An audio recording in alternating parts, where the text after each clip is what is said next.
Hello guys! Welcome back to my YouTube channel. This is me, John Paul D. Oliver. Today is July 18, 2026. It's Saturday. It's already 7:45 a.m. in the morning. And as you can see, ako lang po yung nandito. Walang tao. So today ang gagawin natin ay cooking without fire recipe again. So itong gagawin natin, hindi po tayo gagamit ng butane, gas, apoy, or kalan. Walang apoy po.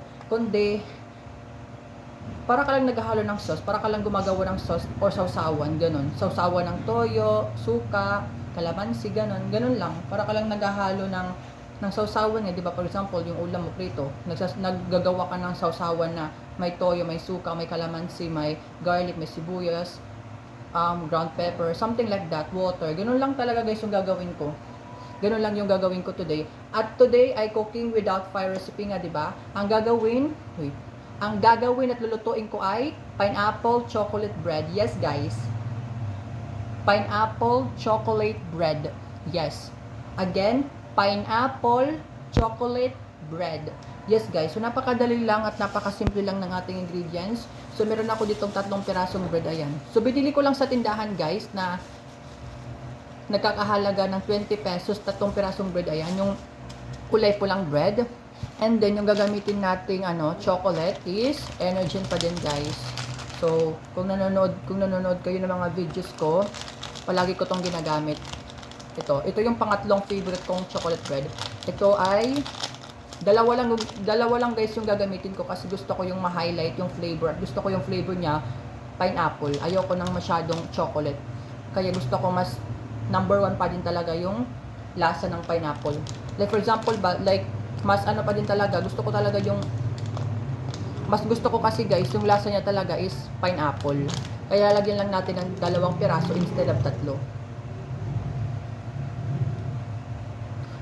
Okay, lalagyan lang natin ng 2 Energen chocolate powder instead of 3 kasi gusto ko talaga is very pineapple talaga yung lasa at flavor niya. Ayan, Energen chocolate flavor. And then next ay maglalagay tayo ng konting salt kasi ayaw nga natin, 'di ba yung pineapple juice natin medyo sour. Gusto ko naman ng konting salty and sweet. Sweet, salty, sour, ayan. So meron tayo ditong salt. And then next ay hindi tayo maglalagay ng tubig, guys, kundi ang lalagyan lang natin ay itong ating pineapple juice. Yes, guys, pineapple juice po 'to, ayan. Pabuksan ko sa inyo para makita nyo. 'Di ba? Kitang-kita niyo naman yung kulay, 'di ba? Very pineapple juice talaga kasi kulay yellow. Ayan, ito yung ating pineapple juice. Ayan. Pineapple juice natin. Sobrang tamis po ng aking pineapple juice. Ayan. Sobrang tamis po nito. Ayan. Diba? Ayan, pineapple juice. Matamis po to, guys. Okay, next ay dahan-dahan ba kasi? Next ay maglalagay tayo dito ng parang toppings lang niya, guys. Pero hindi ko to ubusin. Itong ating favorite chocolate powder ko naman ay Milo chocolate powder. Pinaka-favorite at number 1 ko na chocolate powder. Nilagay ko lang siya parang toppings, pero kunti lang, hindi ko ubusin. Okay, so I think I'm ready. So, okay, let's start. So dito, ito lang talaga yung gagamitin ko kasi yung aking lalagyan, guys, medyo malalim siya at hindi siya flat katulad ng ginagawa ko yung chopping board. Ito mas maganda to kasi, guys, talagang malalim siya at hindi siya flat. Okay, so ito yung aking biniling bread, guys, sa tindahan na worth 20 pesos. 3 na sila, guys. So tignan niyo siya. Ayan. So ganun po siya, guys. Ayan. Ganun po yung binibili kong bread palagi. Ayan. Okay, nakikita nyo ba? Ayan po yan, guys, oh. Kulay pula po. Ayan, 3, ayan. Ganun po yung ginagamit ko palagi. Para siyang pudding. Pero ayan, matamis po siya, 3, ayan. Ito pa. And then, ito yung pang-last, 3. Ito yung ginagamit ko, guys, kasi matamis na siya, ayan. 3 pirasong bread. And then, maglalagay na tayo ng yung gagawin natin, guys, i-smash muna natin siya. Okay. So, i-smash muna natin siya. Parang ano lang talaga. Ayan, ganun lang. Ganun lang. Ganun. Ganun lang siya, guys. Wag mo siyang dudurugin na parang ano na. Kasi, magmumukha ng tae na naman yung recipe natin, o, diba? Okay, so kung nakikita nyo, talagang winasak ko na ang buhay niya. Charing. Ano lang talaga, kinat-cut ko lang, ayan. So, kinat-cut ko lang into small pieces. Kaya ayan, madami na sila, di ba? Ayan guys. So, as you can see, ayan o. Nagkahiwalay-walay na ang kanilang buhay. Char! So, ayan guys. Next ay maglalagay na tayo ng ating ano ba to? Ating pineapple juice. Ayan. Ayan. Konti lang muna guys. Huwag natin damihin. Ayan. And then next ay smash natin sila. Ayan. So, ano muna, talagang basain mo muna yung bread gamit yung ating pineapple juice. So, babasain mo lang siya guys. Kasi yung lasa nito guys, gusto ko talaga pineapple. Kaya pineapple juice nga, diba? Ayan.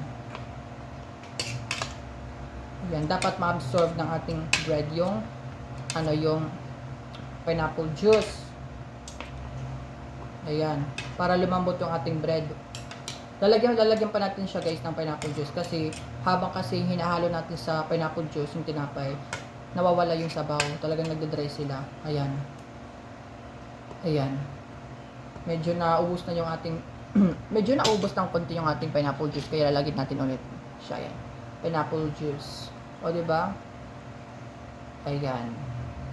Mekos-mekos lang guys. Lagay-lagay ka lang. Wag mong ilagay lahat. Ganon. Habang mabasa yung ating wait lang. So habang mabasa yung ating bread. Kasi gusto ko talaga ma-absorb ng ating bread yung pineapple juice para magmukhang pineapple juice nga ni. Okay, so okay na to guys. Lalagyan pa natin siya guys later ng pineapple juice. Don't worry.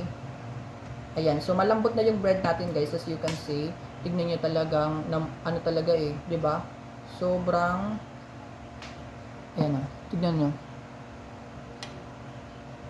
Tignan nyo guys yung ating bread, sobrang lambot niya na o. O, di ba? Ayan o, sobrang lambot, ayan o, tignan nyo. Ito pa. Ito pa, malambot na siya guys, papakita ko sa inyo para kung gawin nyo man, makikita nyo talaga, dapat malambot yung ating bread, ayan. Ito pa dito, yan o, malambot. Ayan. So, ganun dapat guys ha. Dapat ganun yung consistency tsura niya. Dapat malambot yung ating bread na pineapple chocolate bread. Ayan. Malambot. So, next ay maglalagay na tayo ng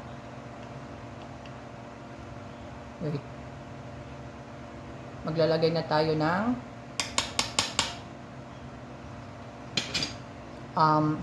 Energine chocolate powder guys. So, maglalagay na tayo guys ng Energine chocolate powder. Ayan. Ito sila. Lalagay ko na siya dalawa. Okay. So, tignan nyo. Hindi ba ang sarap? Ito yung ating Energine chocolate powder. Ayan. 1, 2, 3, go. So, dahan-dahan lang yung paglalagay. Ayan. Sarap yan guys. Try nyo talaga, promise. Hindi ko kayo mapapahiya dito kasi sobrang sarap nito. Invento ko lang, sarili ko lang research, kaya pasensyahan nyo na yun, wala na. Pasensyahan nyo na guys yung mga ginagawa ko dito sa social media. Next, pangalawa. Ito yung pang last na energy natin today na gagamitin. Dito sa recipe na tayo. Ayan. Ayan. Medyo mahal lang talaga yung energy kasi yung energy sa amin is 14 pesos na. So, dalawa. Umasis ako ng 28 pesos. Medyo malaki talaga. Sobrang mahal. Pero okay lang. Kasi gusto ko talaga magluto. Wala na. Okay, next ay ihalo natin sila sa powder. Ayan, powder. Ayan, powder. Ayan, powder. Ayan. So, haluin natin siya guys ng maayos. Ayan, tignan mo yung powder. Nabasa na din yung powder dahil sa mabasang bread natin. Dahil sa pineapple juice na nilagay natin. Ayan, di ba? Tignan nyo. Di ba? Sobrang yummy. Ayan. Actually guys, dito ko pa nito ilalagay. Ayan. Ayan. Ihalo lang talaga natin ng maayos yung ating bread sa energy na nilagay natin. Ayan. Ayan, meron pa dito pa dami pa Okay guys, nahalo na natin lahat sa ating energy powder. Ayan. Woo! Yung ko ng ganito ang dumitignan. Ayan.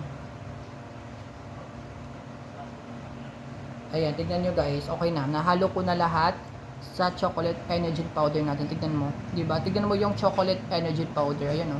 Talagang nalagay lahat. Nabalot na ng chocolate powder natin. Ayan o. Diba? Tignan nyo o. Diba? Dapat ganun guys ha. Ayan o. Huwag nyo siyang haluin para hindi talaga makunot or para mapipis sa lahat ng bread mo. Para magmumukha na siyang tae or poops or igit. Char. Ayan. Okay. Yung delivery, yung ano ko pala, yung TikTok ko.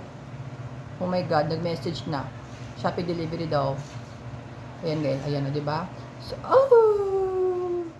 Jesus Christ, what the hell is this? Okay guys. So next ay maglalagay ulit tayo ng ating pineapple juice. So guys, pineapple juice again. Ayan yung pineapple juice natin. Maglalagay din tayo ulit. Kasi nga diba, gusto ko ng pineapple talaga yung lasa niya. Ayan. Nilagyan lang natin talaga ng chocolate because yung pineapple juice natin medyo sour. So para mas maging matamis siya. At para hindi siya maging sour, kasi di ba yung pineapple medyo sour siya, nilagyan ko siya ng chocolate para mabalance yung sweet and sour niya. And maglalagay tayo guys ng konting salt para sweet, salty and sour. SSS, char. Lalagay tayo ng konting salt. Ayan, konti lang. Ayan, salt. And then halu-haluin na natin siya. Ayan. Hindi ko talaga tubig yung ginamit ko guys. Legit talaga na pineapple. Yung pineapple juice na nasa can. Yung nasa can na pineapple juice. Hindi yung ano guys. Hindi to yung tinimpla na sachet. Or hindi to yung pineapple powder na binibili mo lang sa tindahan na pineapple juice powder sachet na nagkakalaga ng 25 pesos. Pineapple juice po yan guys. Galing sa can. Talagang maasim talaga siya at salty. Yung talagang very pineapple juice talaga. Kasi yung pineapple powder kasi guys na binibili natin na sachet, may hinahaluan pa yan guys. Hindi po yan talaga yung natural na pineapple juice. Kaya ito talaga, matamis talaga siya at sour. Kaya yun talagang ginamit ko. Okay? Ayan guys, okay na yung ating pineapple bread chocolate. Pineapple chocolate bread. Ayan. So wag nating lahat. Ayan, tingnan niyo yung itsura niya, 'di ba? Ayan, diba? Medyo watery nga lang siya, pero okay lang. Kasi gusto ko talaga is ma-absorb ng bread natin yung pineapple juice para yung lasa niya is pineapple juice. Kasi diba, pineapple chocolate bread. Kaya gusto ko ma-absorb ni bread. Gusto ko na ma-absorb ni bread yung pineapple juice natin para yung lasa niya hindi lang talaga chocolate. Gusto ko pineapple pa din. Ayan guys, okay na yung ating bread. Huwag mo na haluluin. Tignan mo talaga, marami pang buo-buo. O diba? Ayan, close up ko sa yung itsura niya habang wala pa yung toppings sa chocolate powder. Okay? 1, 2, 3, go. Ayan guys. Ayan, di ba? Masarap 'yan, di ba?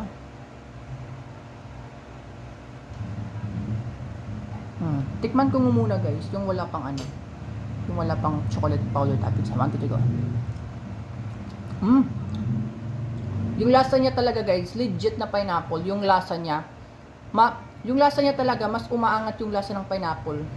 Kaya kung matikman mo siya, yung lasa niya is pineapple juice talaga. Nandun pa rin talaga yung sweet ng ating nilagay na chocolate powder from Energen. So yung lasa niya guys, pineapple, sweet and sour. Tapos nilagyan pa natin ng salt, okay lang. Medyo salty lang, pero okay lang malasa. So yung lasa niya guys is sweet and sour. Kasi yung sweet na nilagay natin na Energen chocolate powder. And then, yung pineapple juice na nilagay natin, so medyo sour siya. So sweet and sour, masarap po siya guys. So yung flavor, yung lasa niya po, yung pinaka lasa niya talaga guys is pineapple po talaga. Pineapple juice.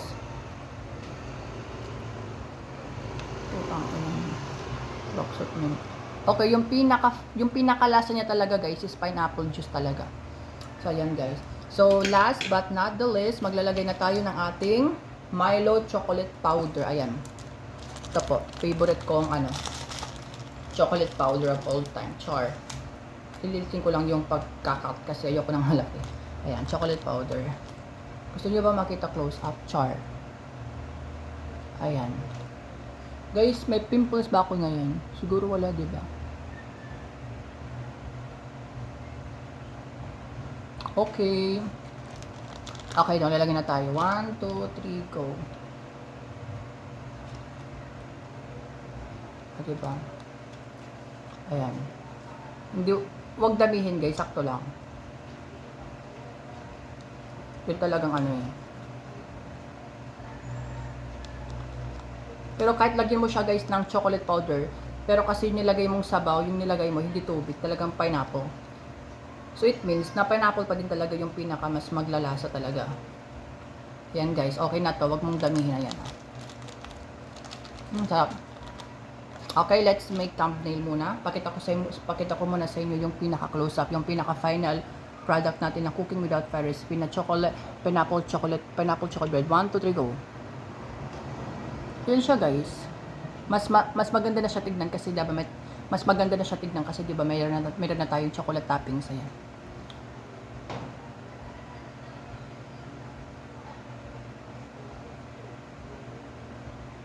Sana magustuhan nyo. Thank you.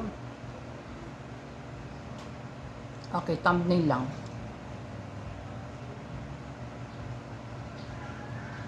Okay na. Baka na mahulog. Okay, taste test. 1, 2, 3, go. Yung may chocolate powder na to. Pang thumbnail lang. Ayan. Tignan mo yung chocolate powder ng ayan o. Yung Milo. Ayan o. Tignan mo. O, diba? Sauce natin dito sa sauce natin. Ayan. Okay.